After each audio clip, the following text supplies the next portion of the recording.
Magandang umaga kapamilya. Ako po si Father Jevoy at tayo na po at magkapet pandasal. Makakatakbo ka ba ng higit sa 100 metro? 1 kilometro?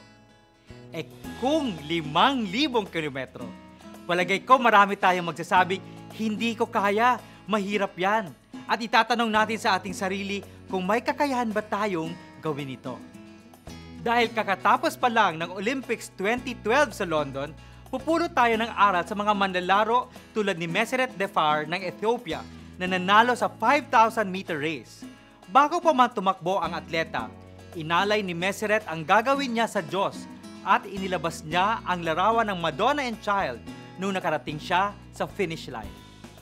Ngunit mas mahaba ang takbo sa buhay.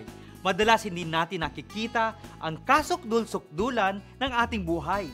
Kaya parang hindi mawala ng loob, kailangan nating tuparin ang mga maliliit na hakbang hanggat makarating tayo sa paroroonan. Sabi nga, hinay-hinay pero kanunay. Slowly but consistently. Manalangin tayong laging makita si Jesus na kasama sa mahabang takbo ng ating buhay.